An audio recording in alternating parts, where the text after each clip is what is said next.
So hello ladies and gentlemen. My name is Kifwa and this is Talks with Kev. As I promised you, hapa tunapiga story, hapa tuna vibe. So what we are doing today, leo tunapiga tu story. And today, one of my personal friends anakuja kunipiga story. Tunapiga hii kitu. Niliwaambia tunapiga hii kitu. Na siwaangushe, si ndio?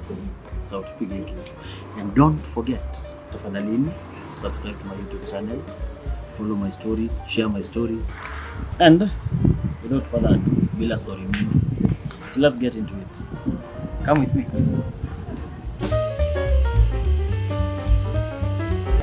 Director, we good? Yeah, so welcome back to my YouTube channel. As I promised you people, today is an interesting one. Niliwaambia siwaangushi hapa ndani, so tunapiga hii kitu. And someone told me that when you're starting something new and no one knows you, probably the only person and the only people when you have at least to take you somewhere are your close friends. And today I have one who is a bit close to me, and we know each other on a personal level, but for today we don't know each other. And I got a story up. So yes sir. Yeah, bro. Happy to see you, bro. Mimi niko. Thanks for the audio we are doing. Najaribu. Asante. We are trying. Yeah. Watoto wasilale njaa. Muhimu. Sindio? Yeah.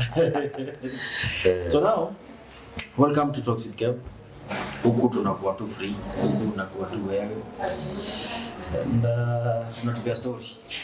So you're here to give us a story about you and you alone. So let's start. Who are you? Thanks, Kev. I'm Frederick Aloo. Okay. The third born in a family of 6.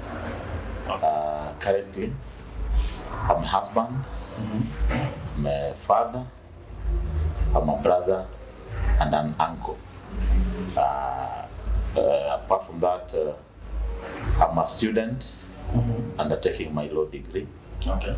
Apart from that, I'm also the Secretary General of the Kenya International Freight and Warehousing Association, abbreviated as Kifwa. There's a body of all the clearing agents in the country. Okay. Yeah, so have great passion for logistics, customs clearance, and freight forwarding. Okay. Tell us about how it was for you growing up, home, how life was. I started my schooling back in the year 1996. Okay. I was in standard 1. 1996? Yeah, 1996. I started my standard 1, my primary school, at Unionism Primary, okay, in Kisumu. Okay. Studied up to around standard 4. There's an uncle who came to visit my dad. I used to stay with my dad. He came to visit my dad. After coming, he told my dad, why are you allowing this boy to be schooling in town? He'll get spoiled. Bring him back in Sharks. There's a school called Ogilo Primary. It's a very, very good school. So my dad was influenced. He took me from Jelomino to Ogilo Primary School. Ogilo is in Kabondo Kasipul sub-county in Homa Bay County. Okay. Yeah, so that's where I schooled up to standard 8. From standard 8, I went to Ogilo Secondary, mixed secondary school. There I did my form 4. My secondary school education. Start for my KCC. Though while I was there, I had a lot of issues. I couldn't finish my form 4 on time because I know my dad.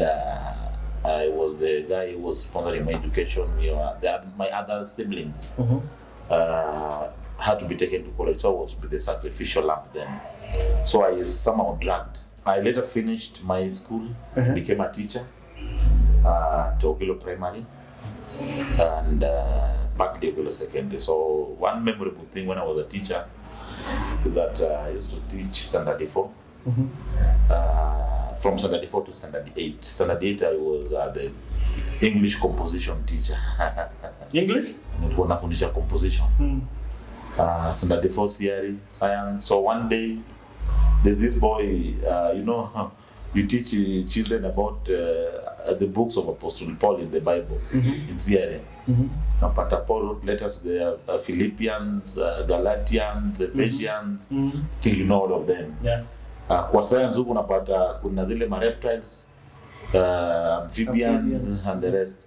So one day I asked my children after finishing science class always during theory. So you know you have to jog the memory of your children.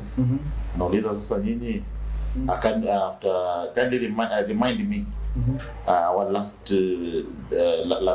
week's lesson we talked about the letters of Apostle Paul to the do you know those letters?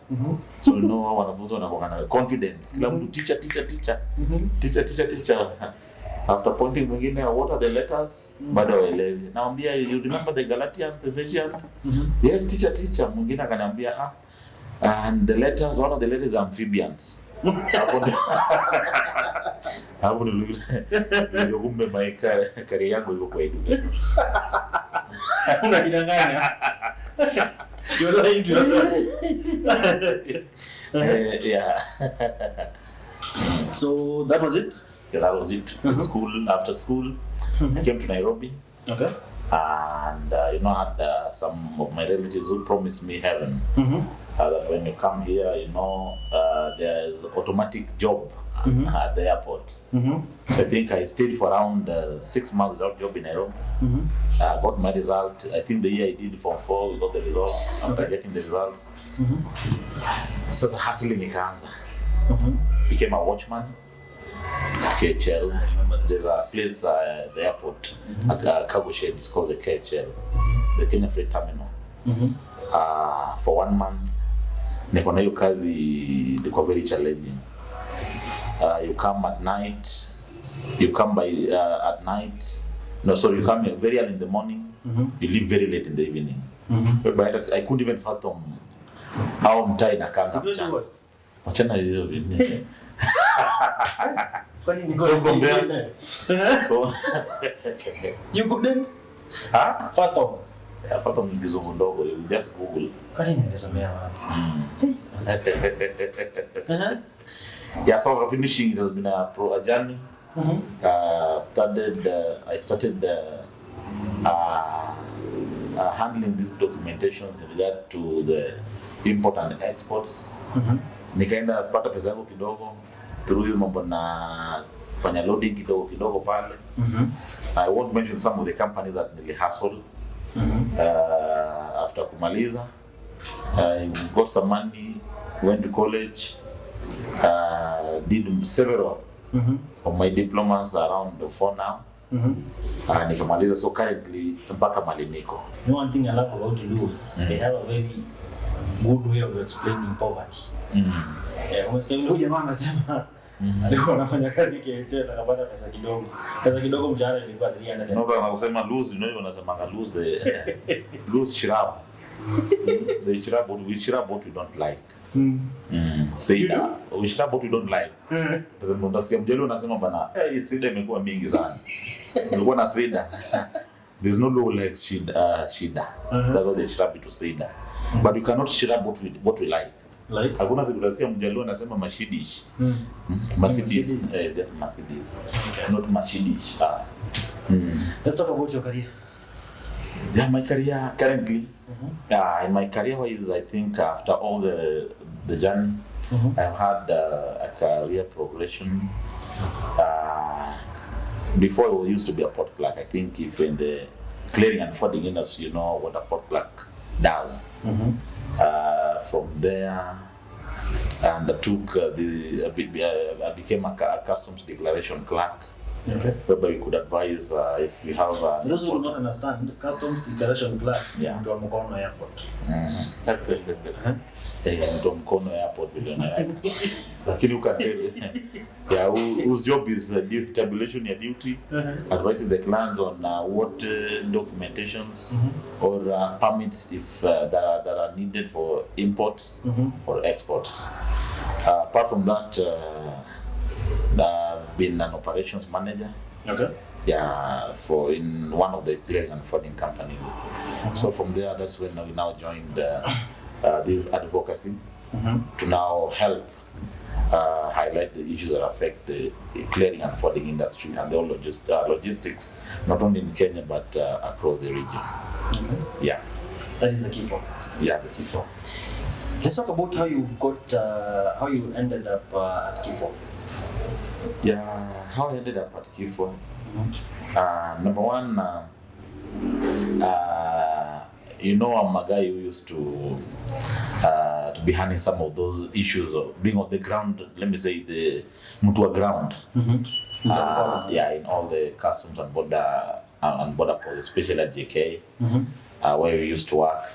So we could see some of the challenges that maybe clearing agents are undergoing. Okay. So I didn't know much about this association for clearing agents until when I siku in 2017, when we had some factions, very the deadliest politics, or in the industry.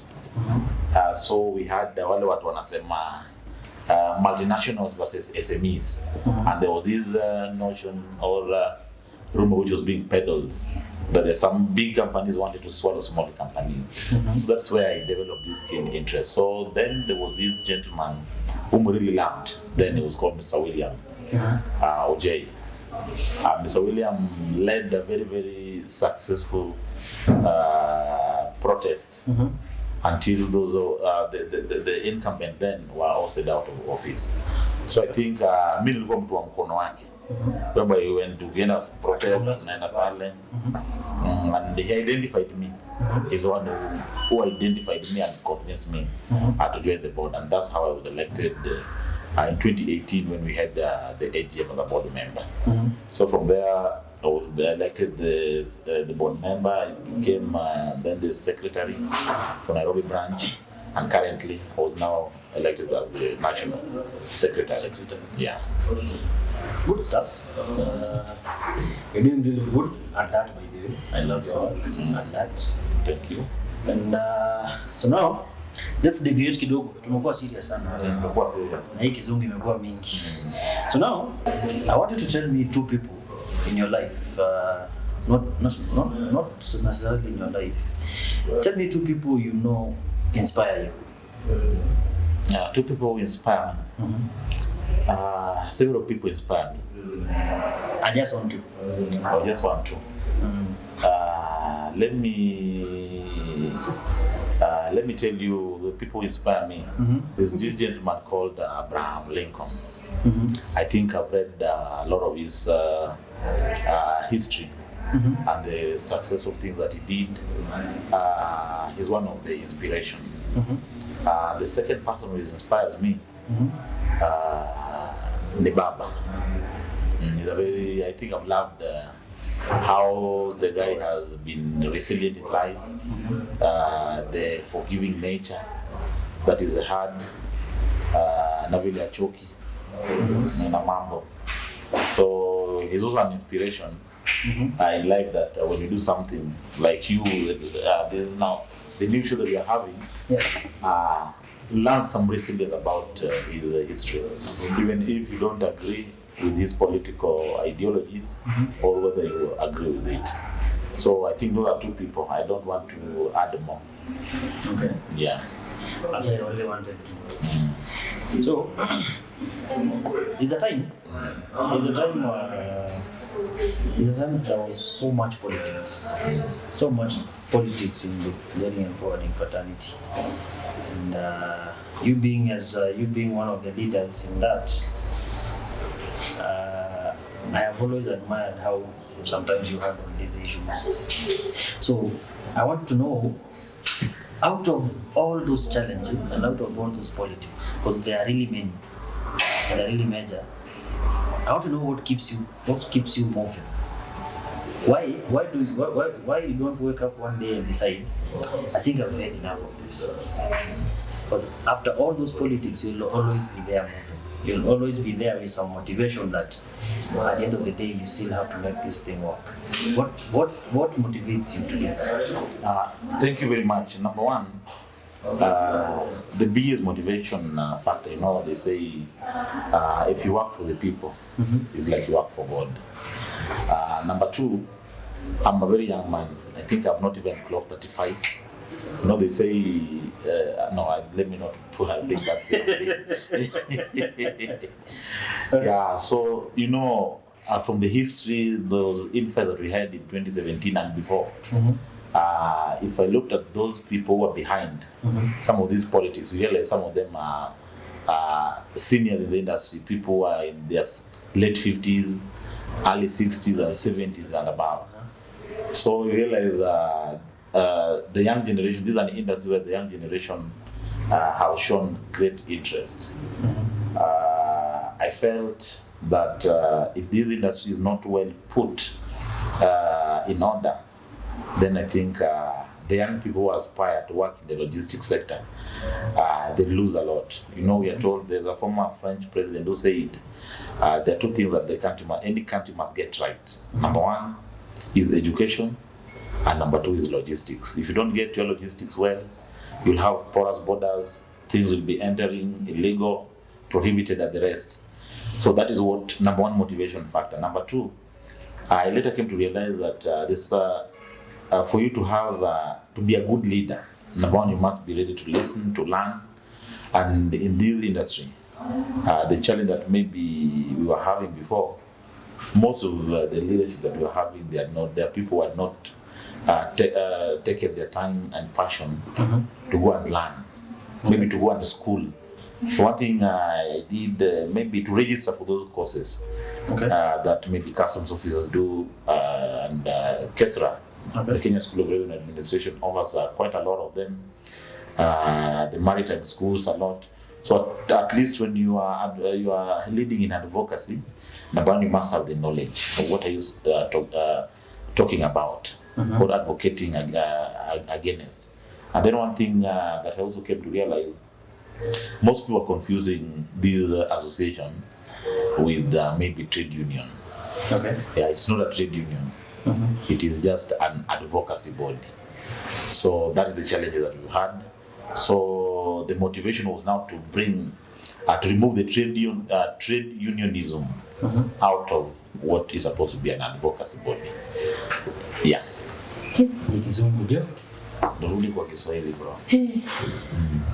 At some point hapo nimefloat mara kadhaa. But I'm sure my viewers are listening. So, let's now deviate from the serious politics and the serious talks and stuff like that. Give me a story of the one of the weirdest dreams you've ever had in your life. The weirdest dreams, I don't know. I told you nikwambia dream about Sabina Chege, unaweza niharibia nyumba wewe. I think it's not a good question.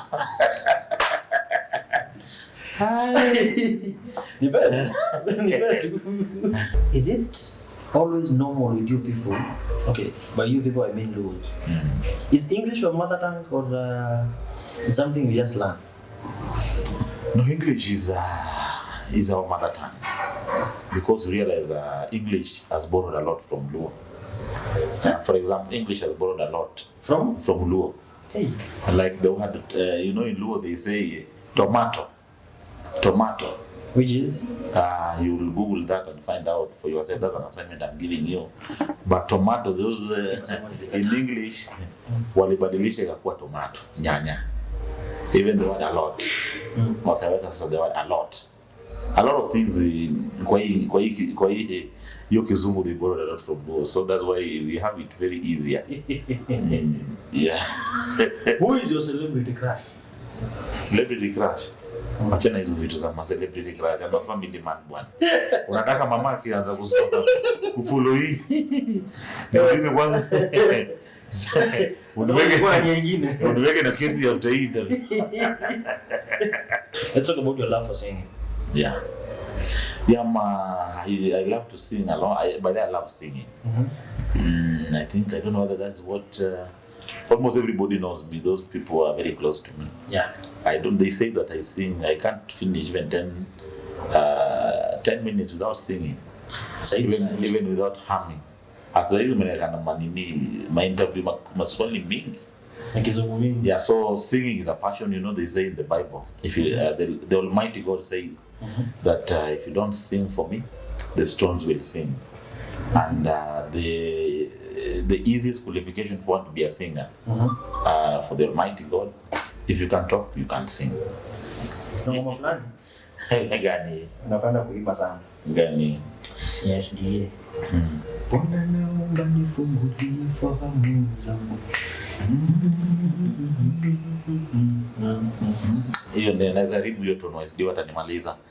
So maybe kuna nyingine pia mzuri ya SDA. But there is a better I don't remember na kwa gani. But I'm a Catholic for information. The reason why I love singing SDA songs a lot. I had an SDA crush. The lady whom I was supposed to marry. So wale nikataza. Niliambiwa ni Mkatoliki. Sasa hii ugopi ikionekana no, but is a real story. Nikaambiwa lazima uconvert. Sasa nilijaribu pia, the family where I was coming from pia they are staunch Catholics. Sasa hapo niliweza, lakini nilienda hizo makanisa churches did have very nice songs. Kama wengine wameimba Mungu si binadamu hana uongo, Mungu si binadamu habadiliki, akikupa ahadi huitimiza, Mungu wa milele. Tena kwenye maji.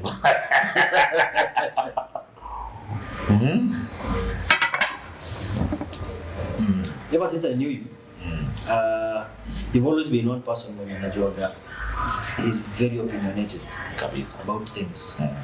And you're one of the people I know who don't shy away from speaking what's in their minds. So I want to hear your view on our current politics. Of course, without being biased or anything like that, I just want to get your general opinion about our current politics as of now. I have had several meetings with the two leading presidential candidates currently. That is Raila Odinga, Raila Odinga's Azimio, and Kenya Kwanza, and William Ruto's Kenya Kwanza. And the reason why we are having but we are looking for him. And the reason why we are having the meetings we have with these two leading presidential candidates, number one, is to ensure that matters that affect clearing and forwarding agents and all the key players in the logistics sector are well anchored in their program and in their manifestos. Okay. So currently what I can promise you is that there is some substantive progress that has been done. I think we did it through KEPSA, because we are members of KEPSA.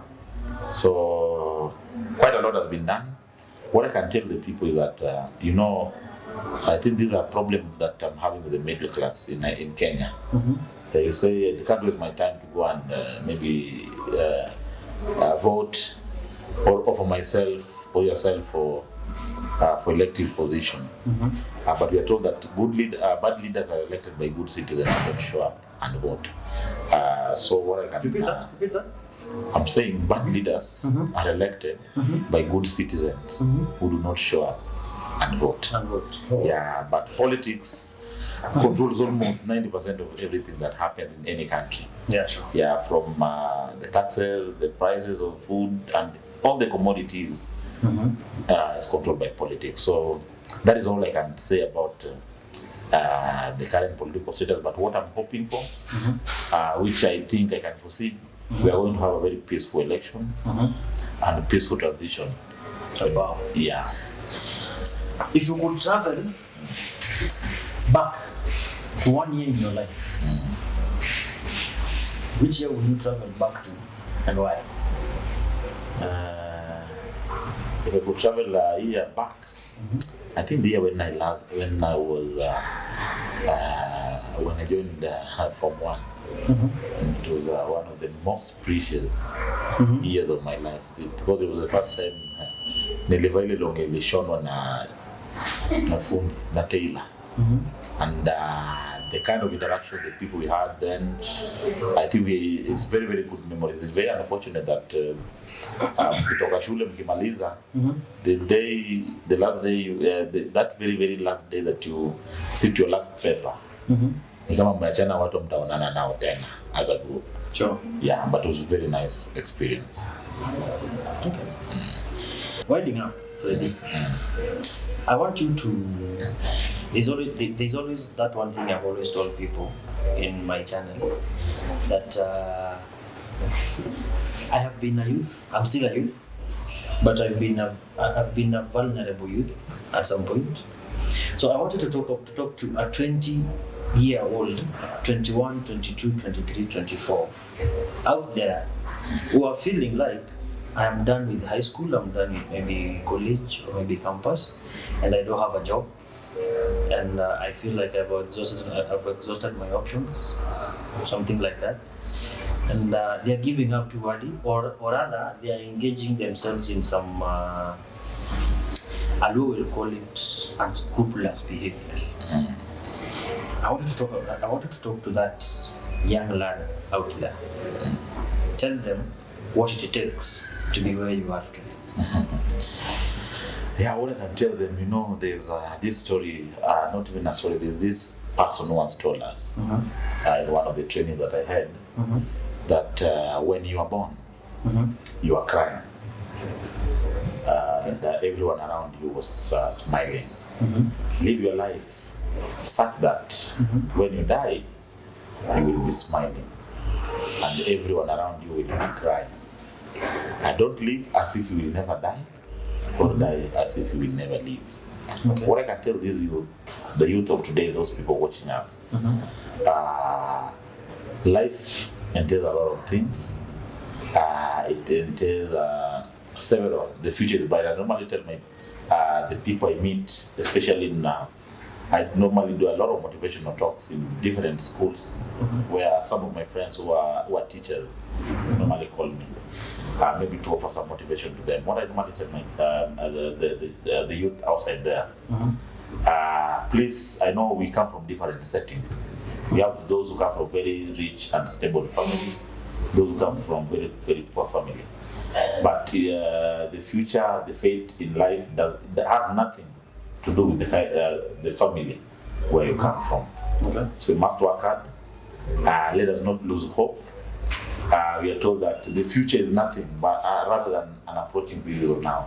What you just did a few minutes ago, what you are doing today, what you are just about to do, if you do the positive things, that is what will translate to positive life that you aspire. If you do the negative things, that's exactly the negative side effect that your life will have.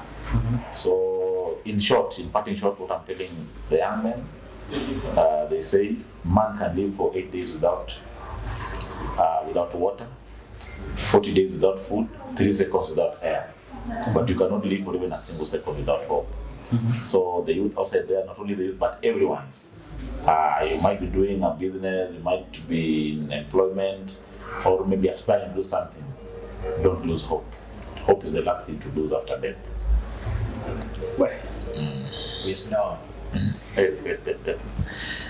Give me 3 things. Sitakosa kwa mfuko yako kutoka kwa nyumba asubuhi.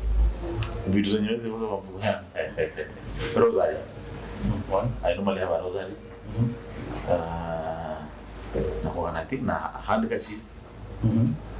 Na nini tena? Kifungu ya gari pia ni kitu ya kusema hapa. Sinakuwa kwa mfuko. Hiyo ni kawaida. Ongeza ingine. Kifungu ya ndugu. Kifungu ya ndugu. Haya. Tell these people to subscribe to our channel. Tumalize hii maneno. Thank you very much, ladies and gentlemen, those people watching us idea. Kifwa is a very good friend of mine. He told me that he opened this new YouTube channel in town. I think it is something that is worth a celebration.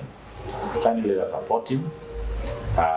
Ni mtu ndiye anaanza, ni kijana, kuna aspiration, and I think any youth outside there, any person outside there, you can somehow be as creative as he has been. I know the world is a global village currently.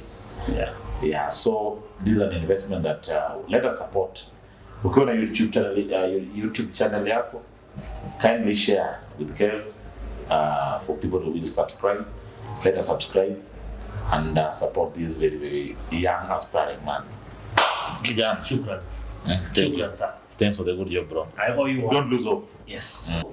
Ladies and gentlemen, this marks the end of our today's show. And I just say, as always, thank you so much. Asanteni sana. In my hometown, ningewaambia na asante mno, ni bobe yangu na ina mwazime. But now, jugo nyinyi wote msikii hiyo. Thank you so much. Subscribe to my YouTube channel. Share my stories. And let's move together. Come on again. Come on. Yes. So next time, same place, same time. Peace. Amen.